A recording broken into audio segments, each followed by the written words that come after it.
Capítulo 23. Quando as coisas no escritório estavam na costumeira calma de quarta-feira, Marshall mandou Carmen procurar uma caixa de papelão bem grande e algumas pastas de arquivo e começou a organizar as pilhas de papéis, registros, documentos, anotações e outras informações que ele e Berenice haviam reunido em sua investigação.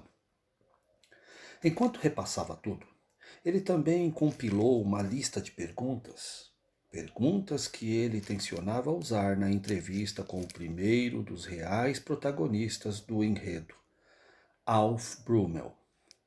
Nessa tarde, depois que Carmen foi ao dentista, Marshall ligou para o escritório de Alf Brummel. Departamento de Polícia, disse a voz de Sarah. Oi, Sarah, aqui é Marshall Hogan. Posso dar uma palavrinha com o Alf? Ele não está no escritório no momento. Sarah soltou um prolongado suspiro e acrescentou em tom de voz muito estranho, muito baixo. Marshall, Alf Brummel não quer falar com você. Marshall teve de pensar por um instante antes de dizer: Sarah, você está envolvido com a coisa? O tom de Sarah foi de ofensa. Talvez esteja, não sei, mas Alf me disse que eu não devo completar nenhuma ligação sua e que eu devo contar a ele quais são as suas intenções. Ah, olhe, eu não sei onde termina a amizade e onde começa a ética profissional, mas eu bem que gostaria de saber o que está acontecendo aqui. O que está acontecendo aí? O que você me dá em troca? Marshall sabia que se estava arriscando. Acho que posso encontrar algo de valor igual. Sarah teve um instante de hesitação. Pelo que tudo indica, você se tornou o pior inimigo dele. De vez em quando, ouço seu nome através da porta do escritório, e nunca proferido de maneira agradável. Com quem ele está falando quando profere o meu nome? É a sua vez. Está bem. Olhe, nós falamos sobre ele também. Falamos bastante sobre ele. E se tudo o que descobrimos for verdade, sim, eu poderia mesmo ser o seu pior inimigo. Agora, com quem ele fala? Alguns eu já vi antes, alguns eu nunca vi. Ele fez diversas ligações para Julian Langstrath. Quem mais? O juiz Baker foi um deles e diversos membros da Câmara dos Vereadores. Malone? Sim. Everett? Sim. Preston? Não.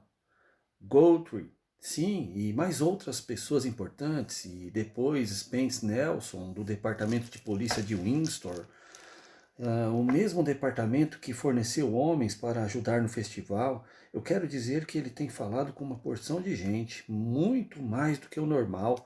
Alguma coisa está acontecendo. O que é? Marshall precisava ter cuidado. Pode estar relacionado com o Clarim e comigo, e pode não estar. Não sei se aceitarei isso. Não sei se posso confiar em você. De que lado você está? Depende de quem for o bandido. Sei que a reputação de Alf é duvidosa, e a sua? Marshall sorriu diante da coragem dela. Você terá de julgar por si mesma. Tento realmente publicar um jornal honesto e temos feito uma investigação muito extensa, não apenas do seu chefe, mas também de praticamente todos os manda-chuvas da cidade. Ele sabe disso. Todos eles sabem. Bem, já falei com quase todos eles. Alf é o próximo na minha lista. Acho que ele sabe disso também. Ele me disse hoje pela manhã que não queria falar com você, mas está falando pelos cotovelos com todos os outros e acabou de sair com uma pilha de papéis debaixo do braço, rumo a outra reunião sigilosa com alguém. Alguma ideia a respeito do que eles vão fazer comigo? Oh, pode estar certo de que farão alguma coisa, e tenho a impressão de que estão carregando a arma com carga de chumbo pesado. Considere-se avisado. E eu a aconselharia a ser um anjo doce e ignorante que não sabe nada e não diz nada. As coisas podem ficar pretas. Se ficarem, Posso procurar as respostas com você ou pelo menos conseguir uma passagem para outra cidade? Acertaremos alguma coisa. Eu lhe darei qualquer coisa que descobrir se você me mantiver a salvo. Marshall percebeu pela voz dela que a moça estava apavorada. Ei, calma! Lembre-se de que não lhe pedi que se envolvesse. Eu não pedi para me envolver. Aconteceu. Conheço Alf Brummel. Acho melhor ter você como meu amigo. Manterei você informada. Agora desligue e haja com naturalidade. Foi o que ela fez. Alf Brummel estava no escritório de Julian Langstrath e ambos examinavam uma pasta grossa de informações que Alf Brummel havia trazido. Hogan já tem o bastante para preencher a primeira página, disse Brummel com ar infeliz. Você me censurou por demorar em dar um jeito em Bush, mas pelo que eu estou vendo, você deixou Hogan com o caminho livre desde o princípio. Acalme-se, Alf, disse Langstrath de modo tranquilizador. Acalme-se. Ele virá atrás de mim para me entrevistar a qualquer hora, da mesma forma que procurou todos os outros. O que sugere que eu lhe diga? Langstrath mostrou-se um pouco chocada com a burrice dele. Não diga nada, é claro. Brummel andou pelo aposento exasperado. Não preciso, Julian. A esta altura, nada do que eu digo eu deixe de dizer não fará nenhuma diferença mesmo.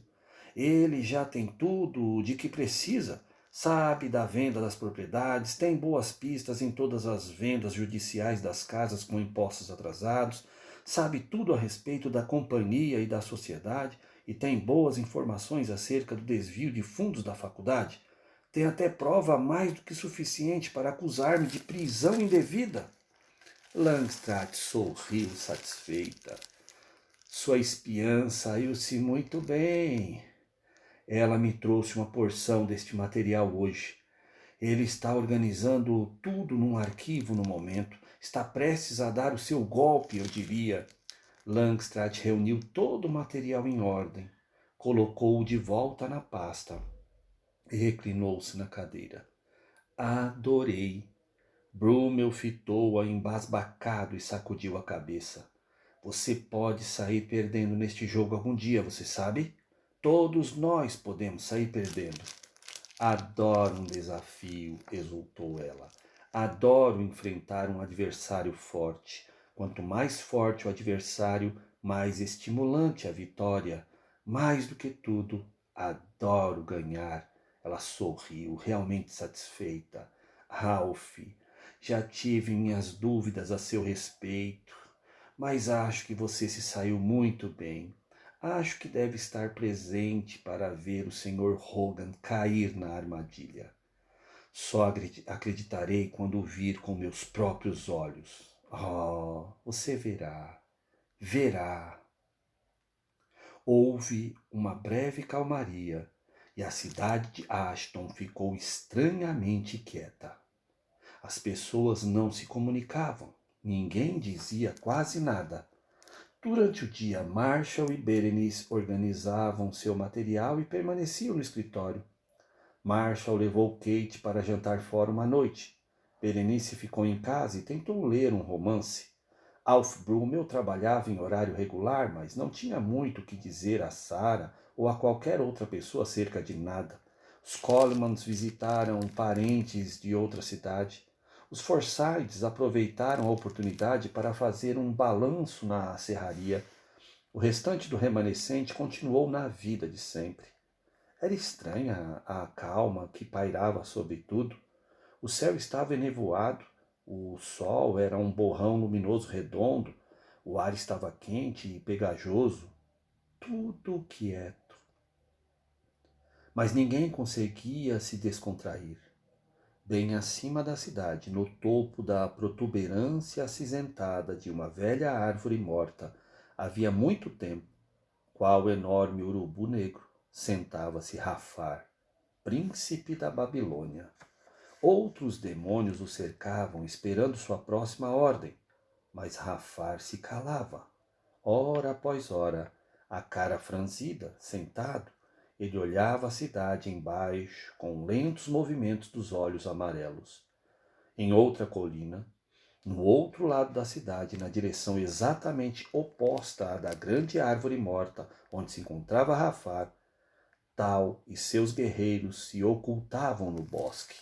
Eles também corriam o olhar pela cidade e sentiam a calmaria, o silêncio, a sinistra apatia do ar. Gilo estava ao lado do seu capitão e conhecia essa sensação. Havia sempre sido a mesma através dos séculos. Pode acontecer a qualquer minuto agora. Estamos prontos? Perguntou ele a Tal. Não, disse Tal terminantemente, correndo o olhar intenso pela cidade. Nem todo remanescente está reunido. Os que se reuniram não estão orando, não o suficiente. Não temos o número nem a força. E a nuvem negra de espíritos acima do valente se multiplica por 100 a cada dia. Tal ergueu os olhos ao céu de Ashton. Eles encherão o céu de horizonte a horizonte. Do seu esconderijo, eles podiam enxergar o outro lado do vale, a uma distância de diversos quilômetros, e viam seu hediondo adversário sentado na grande árvore morta. Sua força não diminuiu, disse Gilo. Ele está mais do que pronto para a batalha, disse Tal, e pode escolher o tempo e o lugar que quiser, e seus melhores guerreiros também. Poderia atacar em 100 frentes ao mesmo tempo. Gilo apenas meneou a cabeça. O Senhor sabe que não podemos defender tantas frentes assim. Nesse exato momento, um mensageiro veio voando apressado em sua direção. Capitão, disse ele, pousando perto de Tal, trago notícias do covil do Valente. Algo se está movendo lá. Os demônios estão ficando impacientes. Está começando, disse Tal, e essa palavra foi passada a todos os guerreiros. Gilo? Gilo apresentou-se. Capitão? Tal levou Gilo a um lado. Tenho um plano. Quero que você leve um pequeno contingente e monte guarda ao vale. Gilo não costumava discutir com o capitão, mas um pequeno contingente? Para vigiar o valente? Os dois continuaram a conferenciar, Tal explicando suas instruções, Gilo meneando a cabeça com ar de dúvida. Depois de bom tempo, Gilo voltou para o grupo, escolheu seus guerreiros e disse: Vamos! Com grande movimentação das asas, as 2 dúzias de guerreiros serpearam e zigue-zaguearam pela floresta até ter se distanciado o suficiente para voar a céu aberto. Tal convocou um forte guerreiro. Tome o lugar de Signa na guarda da igreja e diga-lhe que vem aqui. A seguir, ele chamou outro mensageiro. Diga a Crione e Triscal que despertem a Henk e o façam orar, e também todo o remanescente. Em um instante, Signa chegou. Venha comigo, disse Tal. Vamos conversar. A tarde tinha transcorrido calma para Hank e Mary. Mary havia passado a maior parte na pequena horta atrás da casa, enquanto Hank consertava um canto da cerca do quintal. Enquanto Mary procurava ervas daninhas entre os seus legumes, notou que as marteladas de Hank foram ficando cada vez mais esporádicas até cessarem totalmente. Ela olhou para o lado dele e o viu sentado, o martelo ainda na mão, mas orando. Ele parecia muito perturbado, de modo que ela perguntou: Você está bem?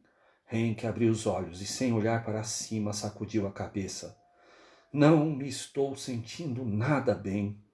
Ela foi até onde ele estava. O que é? Henk sabia de onde vinha a sensação. O Senhor, eu acho. Sinto que algo está muito errado. Algo terrível está prestes a acontecer. Vou ligar para os Forsythes. Neste exato momento o telefone tocou. Hank entrou na casa para atender. Era Anne Forsythe. Desculpe incomodar, pastor, mas queria saber se você está sentindo uma irresistível necessidade de orar agora. Eu sei que eu estou. Venha aqui, disse Hank. A cerca teria de esperar. Noite adentro. O exército celestial esperou enquanto Henk, os Forsyths e diversos outros oravam. Rafar continuava sentado na árvore morta, os olhos principiando a fulgurar na escuridão cada vez mais espessa. Os dedos em garras continuavam a tamborilar nos joelhos. A fronte permanecia enrugada em intensa carranca. Atrás dele, um exército de demônios começou a reunir-se, aquecido em antecipação e muito atento, esperando a ordem. O sol se pôs no oeste, por trás das colinas. O céu estava banhado em rubras chamas. Rafar sentado esperava. O exército demoníaco esperava. Em seu quarto, Julie Langstrath estava sentada na cama, as pernas cruzadas na posição de loto de meditação oriental, os olhos cerrados, a cabeça ereta, o corpo perfeitamente imóvel. A não ser pela luz de uma única vela, o quarto estava escuro. Ali, sob o manto da escuridão, ela convocou uma reunião com os mestres elevados, os guias espirituais dos planos mais altos. Nas profundezas do seu estado consciente, bem no fundo do seu ser íntimo, ela conversava com uma mensageira. Aos olhos da mente em transe de Langstrath, a mensageira apareceu como uma jovem, toda vestida de branco, com esvoaçantes cabelos loiros que quase chegavam ao chão e se mantinham em constante movimento, soprados pela brisa. Onde está o meu senhor? Perguntou Langstrath à mensageira. Ele aguarda acima da cidade, vigiando-a, veio a resposta da moça. Seus exércitos esperam prontos a sua palavra. Está tudo pronto. Ele pode aguardar o meu sinal. Sim, senhora. A mensageira partiu qual linda gazela, saltitando graciosamente. A mensageira partiu, um imundo pesadelo negro de criatura, levado por asas membranosas, partiu a fim de levar o aviso a Rafar que ainda aguardava. A escuridão aumentou sobre Ashton.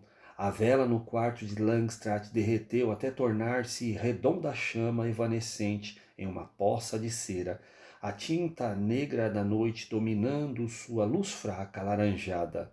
Langstrath despertou, abriu os olhos embaçados e ergueu-se da cama.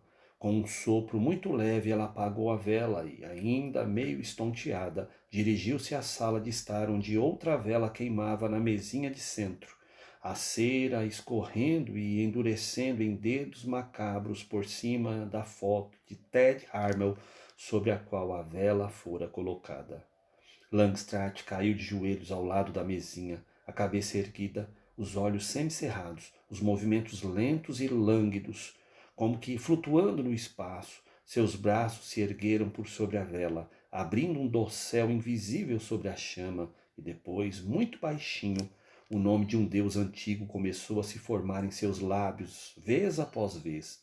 O nome, um som gutural áspero, jorrava como se ela estivesse cuspindo centenas de pedregulhos invisíveis, e a cada menção do nome, o seu transe se aprofundava. O nome brotava, mais alto e mais depressa, e os olhos de Langstrath se arregalaram e permaneceram sem piscar, olhando fixamente. Seu corpo pôs-se a estremecer e a tremer, a voz tornou-se em lúgubre gemido. Rafara tudo ouvia do lugar onde estava sentado esperando. Sua própria respiração começou a se aprofundar e explodir das narinas como pútrido vapor amarelo. Seus olhos se entrefecharam, suas garras se flexionaram. Langstrath oscilava e estremecia, chamando o nome, os olhos fixos na chama da vela, chamando o nome. E então ela ficou imóvel. Rafar olhou para cima, muito quieto, muito atento, escutando. O tempo se deteve. Langstrath permaneceu imóvel, os braços estendidos sobre a vela. Rafar escutava. O ar começou a fluir lentamente para dentro da boca e das narinas de Langstrath. Seus pulmões se encheram. E então, com um brado súbito que veio das profundezas do seu ser, ela baixou as mãos como uma armadilha, batendo com ela sobre o pavio da vela, apagando a chama. Partam! Gritou Rafar, e centenas de demônios arremeteram ao céu como um bando trovejante de morcegos voando ao longo de uma trajetória reta e nivelada rumo ao norte. Olhe, disse um guerreiro angélico, e tal e seu exército viram o que parecia um negro enxame recortado contra o céu noturno, um alongado tufo de fumaça. Dirigem-se ao norte, observou Tal, para longe de Ashton. Rafar observou o esquadrão desaparecer a grande velocidade e permitiu que um riso zombeteiro lhe descobrisse as presas. Mantê-lo-ei na incerteza, capitão do exército. Tal gritou as ordens. Cubram Hogan e Bush, acordem o remanescente. Uma centena de anjos desceram planando a cidade. Tal ainda conseguia ver Rafar sentado na grande árvore morta. Afinal, quais são seus planos, príncipe da Babilônia? Murmurou ele. O telefone despertou Marshall de um sono inquieto. O relógio mostrava 3h48 da madrugada. Kate gemeu por ter sido acordada. Ele agarrou o aparelho e resmungou alô. Por um instante não teve a menor ideia quanto a quem estava do outro lado ou do que a pessoa estava falando. A voz era descontrolada, histérica, esganiçada. Ei, acalme-se, fale mais devagar, senão eu desligo, disse Marshall bruscamente, a voz rouca. De repente, ele reconheceu a voz. Ted? É Ted? Hogan, veio a voz de Ted Harmel. Eles vieram me pegar, estão por toda parte. Marshall estava acordado agora. Pressionou o aparelho contra a orelha, tentando entender o que Ted dizia. Não estou ouvindo. O que disse? Eles descobriram que eu falei. Estão por toda parte. Quem? Ted começou a chorar e a berrar ininteligivelmente, e aquele som foi suficiente para fazer com que as entranhas de Marshall se crispassem. Ele tateou por cima do criado mudo à procura da caneta e bloco. Ted! Gritou no telefone e Kate, assustada, voltou-se bruscamente para olhá-lo. Onde está você? Na sua casa? Kate podia ouvir os gritos e gemidos saindo do aparelho e eles a deixaram nervosa. Marshall, quem é? Exigiu ela. Marshall não podia responder. Estava ocupado demais tentando obter uma resposta clara de Ted Harmel. Ted, escute. Diga-me onde está. Pausa. Outros gritos. Como chego aí? Eu disse, como chego aí? Marshall pôs-se a rabiscar apressadamente. Tente sair, se puder. Kate ouviu, mas não conseguia entender o que a pessoa do outro lado da linha dizia. Marshall disse, escute, vou levar pelo menos meia hora para chegar aí. E isso se eu conseguir encontrar um posto de gasolina aberto. Não, eu irei, apenas aguente firme. Está bem, Ted? Está bem? Quem é Ted? Está bem, disse Marshall no telefone. Dê-me um tempinho e chegarei aí. Acalme-se. Até já. Ele desligou o telefone e saltou da cama. Mas afinal, quem era? Kate precisava saber. Marshall agarrou as roupas e começou a vestir-se apressadamente. Ted Harmel, lembra-se? Eu lhe falei a respeito dele. Você não está indo lá esta noite, está? O cara está ficando maluco ou algo assim, eu não sei. Volte para a cama. Kate, eu tenho de ir. Eu não posso perder esse contato. Não, eu não acredito. Você não pode estar falando sério. Marshall estava falando sério. Despediu-se de Kate com um beijo antes mesmo que ela chegasse a acreditar que ele estava indo de fato. E então ele já não estava ali. Ela permaneceu sentada na cama por uns momentos, atordoada. Depois caiu de costas enraivecida, fitando o teto enquanto ouvia o carro dando ré e arremetendo-se noite adentro.